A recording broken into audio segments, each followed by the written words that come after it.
अस्सलाम वालेकुम क्लास। तो आज का जो हमारा पॉइंट होगा वो है बॉल एंड बॉल सिस्टम। इससे पहले हमने मैथ स्प्रिंग सिस्टम के बारे में पढ़ लिया, उसकी मोशन के बारे में पढ़ लिया और रिस्टोरिंग फोर्स की डेफिनेशन उसके अंदर पढ़ ली। तो आज का जो सिस्टम है ये है motion of ball and ball system. आज इसमें बेसिकली ये डायग्राम जो है इसको पहले अंडरस्टैंड करना है कि डायग्राम क्या है। ये एक बॉल है, बॉल के अंदर ये बॉल को शो कर रहा है। ठीक है, तो पहले इसका जनरल सा कॉन्सेप्ट ले लेते हैं, उसके बाद फिर हम पढ़ेंगे कि वो क्या बताने की कोशिश कर रहे हैं। सबसे पहले जो इनिशियल कंडीशन है ना बॉल की, बॉल के अंदर एक गेंद की किसी भी प्याले के अंदर वो क्या है, उसकी मेन पोजीशन ज़ीरो, यहाँ पे जो ज़ीरो लिखा हुआ है मेन पोजीशन। अब मेन पोजीशन पे किसी भी बॉल का जो वेट है वो डाउनवर्ड एक्ट कर रहा है, W=mg। ये क्या है, उसका वेट जो डाउनवर्ड एक्ट कर रहा है। इसी के नतीजे में इसके एक अपोजिट रिएक्शन है Newton third law of motion की मदद से, वो है आर, इस वेट का रिएक्शन जो किस वक्त किस डायरेक्शन में एक्ट कर रहा है, अपवर्ड डायरेक्शन में एक्ट कर रहा है। तो ये बेसिकली इसकी रेस्ट पोजीशन है जिसमें इस पे दो फोर्सेस एक्ट कर रही हैं, एक इसका वेट और वेट का रिएक्शन। अब ये दोनों फोर्सेस इक्वल हैं जिसकी वजह से बॉल अपनी मेन पोजीशन पे मूव नहीं करेगा। ठीक है, तो ये कंडीशन हो जाएगी इसकी इक्विलिब्रियम की कंडीशन। उसके बाद अगर तो इस बॉल को हम यहाँ से लेके ए पॉइंट पे ले आते हैं, तो ए पॉइंट पे बॉल का वेट जो है वो नीचे की तरफ एक्ट करेगा, लेकिन ये नीचे तो बॉल है। तो क्या करेगा बॉल, जब हम इसे रिलीज़ करेंगे बॉल अपनी मेन पोजीशन की तरफ जाने की कोशिश करेगा due to its weight factor. अपने वेट के फैक्टर की वजह से मेन पोजीशन की तरफ जाने की कोशिश करेगा, और जब ये मेन पोजीशन की तरफ जाने की कोशिश करेगा तो ये स्पीड गेन कर लेगा।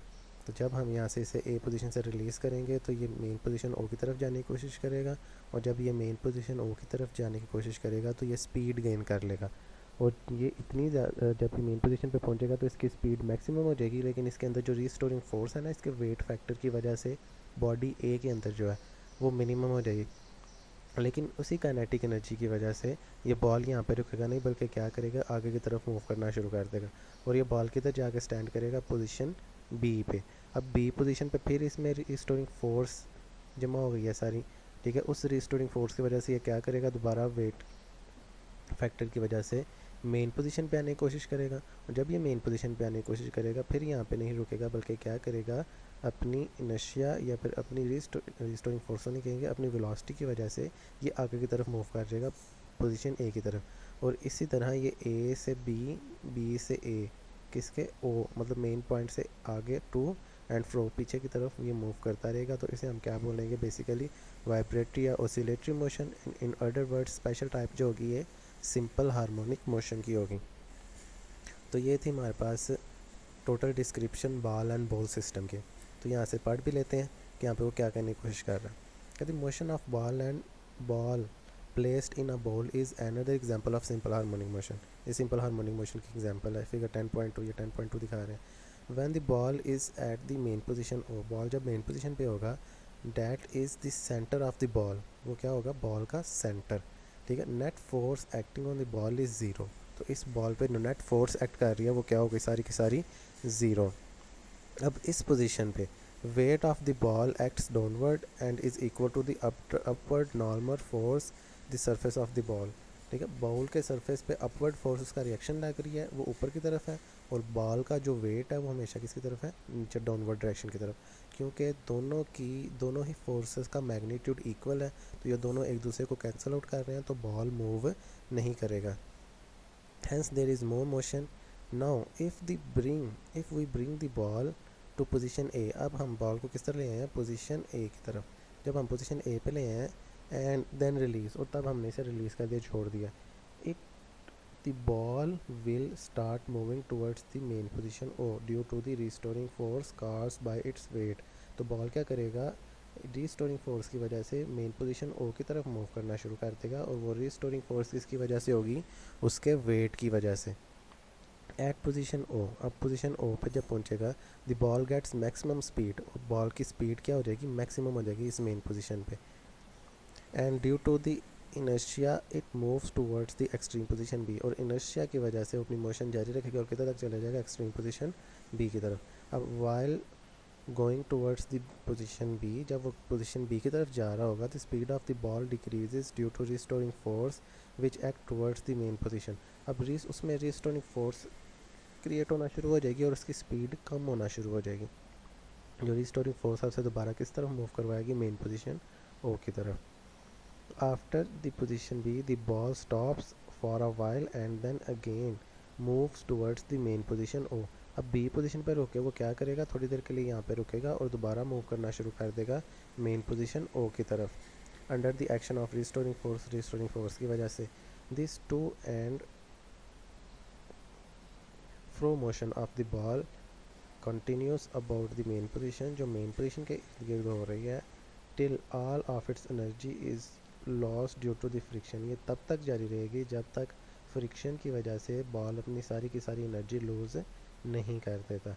दस the to and fro motion of the ball about the mean position placed in a bowl is the example of simple harmonic motion. इसी वजह से एक बॉल की मोशन जो बाउल के अंदर है, टू एंड फ्रो मोशन, वो क्या कहलाएगी, एक सिंपल हार्मोनिक मोशन। तो ये एक शॉर्ट क्वेश्चन भी है, इसे एक लॉन्ग क्वेश्चन भी समझ लें, इतना ज़्यादा इंपॉर्टेंट नहीं है, लेकिन हमने ये अच्छी तरीके से याद करना है। कि आपको पता है आपके 4 या 5 मार्क्स का लॉन्ग क्वेश्चन आता है, तो ये 4 मार्क्स का लॉन्ग क्वेश्चन पूछा जा सकता है। अगर तो ये लॉन्ग क्वेश्चन आएगा तो आपने थोड़ा सा एक्सप्लेन करके इसकी डायग्राम ज़रूर बनानी है। डायग्राम बना के ये सारे फैक्टर्स में एक्सप्लेन कर देने हैं, तो आपका एक लॉन्ग क्वेश्चन अटैम्प्ट हो जाएगा। इसके साथ ही हमारा एक नया पॉइंट है आज का, वो होगा सिंपल पेंडुलम। सिंपल पेंडुलम होता क्या है, पहले सिंपल पेंडुलम की कंस्ट्रक्शन को समझ लेते हैं। सिंपल पेंडुलम बेसिकली एक थ्रेड के साथ एक मैस कनेक्ट होता है और वो थ्रेड किसी भी स्पोर्ट के साथ कनेक्टेड होती है। अब थ्रेड के एक एंड पे मास है और दूसरे एंड पे वो स्पोर्ट है। जब हम उस मैस को डिस्प्लेस करेंगे, थोड़ा दूर लेके जाएंगे और रिलीज़ करेंगे, तो क्या करेगा, अपनी मेन पोजीशन के टू एंड फ्रो मूव करना शुरू कर देगा। तो ये भी बेसिकली सिंपल हार्मोनिक मोशन की ही एक एग्जांपल है। लेकिन हमने इसे किस तरह डिराइव करना है, इसे किस तरह एक्सप्लेन करना है, तो इसके कुछ फैक्टर्स डिफरेंट होंगे, उन्हें भी देख लेते हैं। तकरीबन ये बिल्कुल सेम है, इस वजह से हमें ये सारा एक दफ़ा पढ़ना पड़ेगा और ये कॉन्सेप्ट हमारा क्लियर होगा। Motion of a simple pendulum. Simple pendulum also exhibit SHM। SHM है हमारे पास एब्रीवेशन सिंपल हार्मोनिक मोशन की। It consist of a small Bob of mass M। Simple harmonic motion में एक मैस कनेक्ट किया हुआ है, छोटी सी बॉब है, छोटी सी एक मैस होता है जिसे हम M कह देते हैं। Supported from a light string of length L, जो कि एक स्ट्रिंग के साथ सपोर्ट ही होती है, एक रस्सी के साथ बंधी होती है जिसकी लेंथ क्या है, L। ये L शो हो रही है, ये L। Fix to a support end, upper supportive end पे साथ जुड़ी होती हैं। In the equilibrium position O the net force on the bob is zero. Equilibrium position पे मतलब ये जो मेन पोजीशन है, इस मेन पोजीशन पे जो नेट फोर्स है, जो बॉल की मोशन है, वो ज़ीरो होगी, क्योंकि नेट फोर्स ज़ीरो होगी। अब इस पर दो फोर्सेस एक्ट कर रही हैं, एक तो स्ट्रिंग की टेंशन जो ऊपर की तरफ अपवर्ड की तरफ मूव कर रही है, टेंशन T, और दूसरा इसका वेट फैक्टर जो नीचे की तरफ मूव कर रहा है। अब दोनों की वैल्यूज़ बिल्कुल सेम होंगी, जिसकी वजह से ये बॉल जो है ऊपर या नीचे मूव, या मैस जो है ऊपर या नीचे मूव नहीं करेगा। तो ये भी सिंपल हमारे पास उसी तरह जिस तरह हमने बॉल और बॉल सिस्टम पढ़ा है, जिस तरह हमने मैस स्प्रिंग सिस्टम पढ़ा है कि मेन पोजीशन पे जो उसकी इक्विलिब्रियम कंडीशन में होती है कोई भी हमारे पास मैस जो होता है। Now if we bring the bob to extreme position A, अब जब हम इस बॉब को एक्सट्रीम पोजीशन ए पे लेके आएंगे, the net force is not zero. Net force zero नहीं रहेगी, ठीक है, क्यों? there is no force acting on the string, as the tension in the string cancels the component of weight mg cos theta, hence there is no motion along its direction। अब क्या होगा, इस condition पे इसका wait factor जो नीचे की तरफ बिल्कुल डाउनवर्ड की तरफ एक्ट कर रहा है ना, उसको हम रिजॉल्व करेंगे उसके कंपोनेंट्स में। कौन कौन से कंपोनेंट, एक ये वाला कंपोनेंट नज़र आ रहा है, उसे हम कह देंगे mg cos थीटा, और ये वाला कंपोनेंट नज़र आ रहा है, उसे हम कह देंगे mg sin थीटा। ये कंपोनेंट उस तरह है जिस तरह हम 9 क्लास में चैप्टर 4 में पढ़ के आए हैं, किसी भी फोर्स को हम उसके कंपोनेंट्स में रिजॉल्व करते थे, तो ये भी वही कंपोनेंट्स हैं। अब अगर देखा जाए तो ये जो mg cos थीटा है ना, ये बिल्कुल अपोजिट है किसके, टेंशन के, जो स्ट्रिंग में क्रिएट हो रही है। तो ये क्या करेंगे, ये दोनों सेम मेन पोजीशन में जिस तरह वेट टेंशन को कैंसिल कर रहा था, इस तरह इधर वेट फैक्टर जो mg cos थीटा है वो टेंशन को कैंसिल कर रहा होगा, लेकिन जो साइन थीटा है वो किसी चीज़ से कैंसिल नहीं हो रहा। तो इसका मतलब जो एम जी साइन थीटा है ये एक्ट कर रहा है एज आ रीस्टोरिंग फोर्स, और यही रीस्टोरिंग फोर्स क्या करेगी, इस मैस एम को एक्सट्रीम पोजीशन ए से किस तरफ ले जाएगी, मेन पोजीशन ओ की तरफ। अब आगे बढ़ते हैं। The component of a weight M G sine theta is directed towards the mean position and acts as the restoring force, वही रिस्टोरिंग फोर्स के तौर पर एक्ट करेगी। Due to this force the bob starts moving towards the mean position O, इसी force की वजह से क्या करेगी, वो मैच से बॉब होगा किस तरफ मूव करना शुरू कर देगा, मेन पोजीशन ओ की तरफ मूव करना शुरू कर देगा। At O bob gets the maximum velocity, फिर वही बात, जब वो मेन पोजीशन पे पहुंचेगा तो उसकी वेलोसिटी मैक्सिमम हो जाएगी, और इनर्शिया की वजह से वो यहाँ पे स्टॉप नहीं करेगा, किधर चला जाएगा, एक्सट्रीम पोजीशन बी पे चला जाएगा। It does not stop at O, rather it continues to move towards the extreme position B. अब due to the motion towards the extreme position velocity of the bob decreases due to the restoring force, अब the velocity of the bob becomes zero at its reach to B. अब इसी तरह जब ये move करेगा B तक तो इसकी वेलोसिटी कम होती जाएगी, बी पे इसकी वेलोसिटी ज़ीरो हो जाएगी, लेकिन उस टाइम पे इसकी रिस्टोरिंग फोर्स मैक्सिमम होगी, ठीक है। और जब वो बी पे पहुंचेगा तो उसकी वेलोसिटी ज़ीरो हो जाएगी, ये चीज़ एक्सप्लेन किया हुआ है। अब आगे इसने क्या एक्सप्लेन किया हुआ है, कहता है restoring force M G sine theta still acts towards the mean position O, mean position O की तरफ एक्ट करना शुरू करेगी, and due to this force the bob again start moving towards the mean position O, और इसी force की वजह से दोबारा क्या करेगा, बॉब मेन पोजीशन ओ की तरफ मूव करना शुरू कर देगा। In this way the bob continue its to and fro motion about the mean position, और ये मेन पोजीशन की तरफ टू एंड फ्रो मोशन को कंटिन्यू करेगा। आगे कहना चाह रहा है, it is clear from the above discussion that the speed of the bob increase while moving from A to O due to the restoring force which acts towards O. अब कह रहा है कि ये क्लियर है कि जब भी एक्सट्रीम पोजीशन से मेन पोजीशन की तरफ आएगा इसकी स्पीड इंक्रीज़ करेगी। Therefore acceleration of the bob is also directed towards the O, इसी वजह से जो एक्सेलरेशन है ना वो भी मेन पोजीशन के डायरेक्टिव पोर्शन है। Similarly when the bob moves from O to B, जब बॉब ओ से बी की तरफ मूव करेगा इसकी स्पीड डिक्रीज हो जाएगी, और वो स्पीड कन्वर्ट हो जाएगी इसकी रिस्टोरिंग फोर्स में, और वही रिस्टोरिंग फोर्स दोबारा इस पर एक्ट करेगी कि वो मेन पोजीशन ओ की तरफ मूव करे।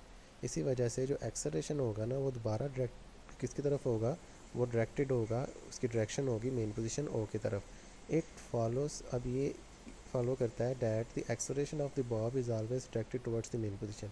इस ये से हमें ये पता चलता है जो एक्सेलरेशन है वो किस तरफ है, हमेशा उसकी मेन पोजीशन की तरफ है। और अगर तो हमने इसका तो कैलकुलेट करना है टाइम पीरियड, तो इसके टाइम पीरियड के हमारे पास क्या formula, T is equal to pi root L over G. अब ये एल क्या है, ये एल है ये जो हमने स्ट्रिंग यूज़ की है ना बेसिकली इसकी लेंथ, और ये किस तरह कैलकुलेट होती है, ये जो नॉट होती है ना जहाँ पे ये कनेक्ट होता है किसी स्पोर्ट के साथ, उधर से लेके बॉब के सेंट्रल पॉइंट तक, बॉब के मिड पॉइंट तक, वहाँ तक होती है इस सिंपल पेंडुलम की लेंथ। सिर्फ रस्सी की जो स्ट्रिंग की लंबाई उसकी लेंथ नहीं होती, स्ट्रिंग की लंबाई प्लस बॉब का सेंटर, तो ये हमारे पास आ गया लेंथ। और जी की वैल्यू हमें पता होती है, जी की वैल्यू चेंज होती रहती है विद प्लेस टू प्लेस, ये भी हमने पढ़ा हुआ है, तो ये भी आपने याद रखना है। तो time period is equal to pi root L over G, ये हमारे पास फार्मूला है जिसकी मदद से हम टाइम पीरियड कैलकुलेट कर सकते हैं किसी भी पेंडुलम का। तो ये हमारे पास दो पॉइंट्स थे जिसमें एक था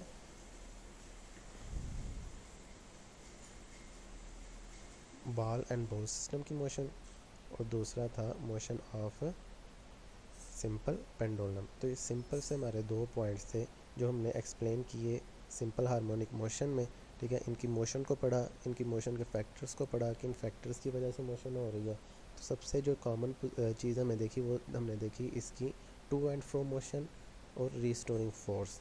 तो ये आपने अच्छी तरीके से देख लेना है। इधर हमने इसकी रीस्टोरिंग फोर्स को एम जी साइन थीटा का नाम दिया था, लेकिन बॉल एंड बॉल सिस्टम में जब हमने बात की तो उसमें हमें सिर्फ उसके रिस्टोरिंग फोर्स को उसके वेट फैक्टर का नाम दिया, ठीक है। तो ये जो मैस स्प्रिंग सिस्टम और सिंपल पेंडुलम, ये दोनों बहुत ही इंपॉर्टेंट लॉन्ग क्वेश्चन हैं, तो आपने इनको बहुत ज़्यादा अच्छे तरीके से तैयार करना है। अगर कोई भी किसी किस्म का क्वेश्चन है तो आप कमेंट सेक्शन में अच्छे तरीके से पूछ सकते हैं। और काइंडली क्लास जब भी आप अटेंडेंस के लिए ओके मार्क करते हैं तो कन्वर्जेशन शुरू कर दिया करें एक दूसरे से, इस तरह अटेंडेंस मार्क करना बहुत ज़्यादा मुश्किल हो जाता है। वो क्वेश्चनिंग के लिए है बेसिकली कमेंट सेक्शन, किसी भी किस्म का किसी को क्वेश्चन है तो वहाँ पे ईजी तरीके से पूछ सकता है। Thank you.